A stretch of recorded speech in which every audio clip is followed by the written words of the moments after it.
నానిగారు sir, firstly blood పెట్టేశారు as it ఈస్గా, దానికి స్పెషల్ అప్రిసియేషన్. అండ్ ఈ సినిమా ప్రమోషన్ స్టార్ట్ చేసిన కాడి నుంచి చాలామంది పుష్పతో కానీ అల్లు అర్జున్తో కానీ కంపేర్ చేస్తున్నారు. ఎందుకంటే నేషనల్ ఫినామినా అయిన సినిమా, ఆబ్వియస్లీ దాన్ని అంటే ఆ కైండ్ ఆఫ్ నేషనల్ ఫినామినా అవ్వగలవని, ఆ ఎక్స్పెక్టేషన్స్ మ్యాచ్ చేయగలవని అనుకుంటున్నారు. మనకి సంవత్సరానికి 30 సినిమాలు వచ్చినాయి అనుకోండి, ఫర్ ఎగ్జాంపుల్ చెప్తున్నాను. లేదంటే లాస్ట్ 10 సంవత్సరాల్లో ఒక 500 సినిమాలు వచ్చినాయి అనుకోండి. 500 సినిమాల్లో 495 సినిమాల్లో హీరోలు షర్టు ప్యాంట్ వేసుకుని ఉంటారు. అలాని సేమ్ లుక్ అని అనం మనం. ఇక్కడ ఏమవుతుందంటే మనకి లుంగి, బనియన్ ఇలాంటి రూరల్ సినిమాలు మనం చాలా రేర్గా తీస్తాం.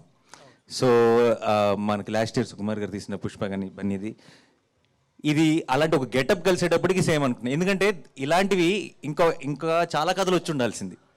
అప్పుడు మనం ఈ రిఫరెన్స్లు ఈ సిమిలర్ పాయింట్లు చూసేవాళ్ళం కాదు.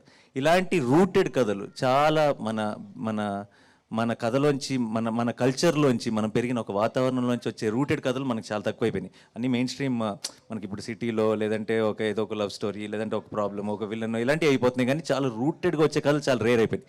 సో అలాంటి ఒక రూటెడ్ కథ లాస్ట్ ఇయర్ వచ్చిన పుష్ప, అండ్ దెన్ అలాంటి ఒక రూటెడ్ కథ దసరా.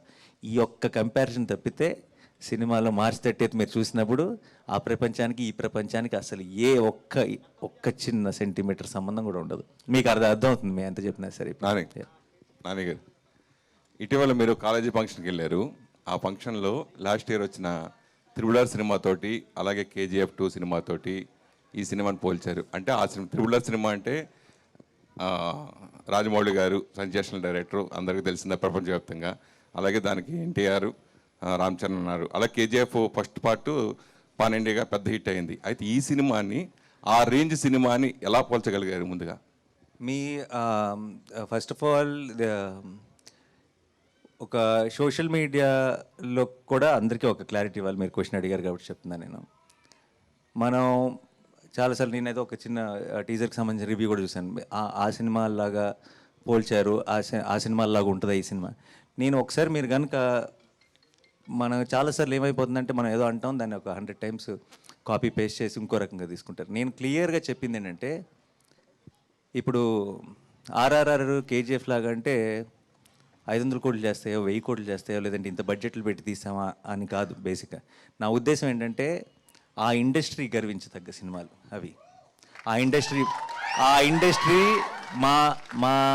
మా ఇండస్ట్రీ, నేను దాని జానరో, దానిలాగా ఉంటేనో సినిమాలు, దానిలాంటి సీన్స్ ఉంటాయనో, దానిలాంటి కథ ఉంటుందనో కాదు. నా ఉద్దేశం నేను ఎప్పుడైతే చెప్పానో, మనం అది చిన్న సినిమా అవ్వచ్చు, పెద్ద సినిమా అవ్వచ్చు, ఇంకా పెద్ద సినిమా అవ్వచ్చు, ఎలాంటి సినిమా అయినా కొన్ని ఆనిముత్యాలు ఉంటాయి. ప్రతి సంవత్సరం ఒక్కొక్క ఇండస్ట్రీ నుంచి, ఇది మా ఇండస్ట్రీ నుంచి వచ్చిందిరా, ఇది మేము చేసాంరా అని చెప్పుకోగలిగే సినిమాలు కొన్ని ఉంటాయి.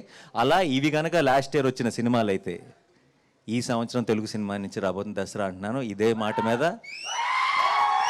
మార్చి 30 వరకు నేను మళ్ళీ అడిగిన ప్రతిసారి రిపీట్ చేస్తూనే ఉంటాను. మార్చి 30 తర్వాత మీరు చెప్పండి నేను చెప్పింది కరెక్టో కాదు.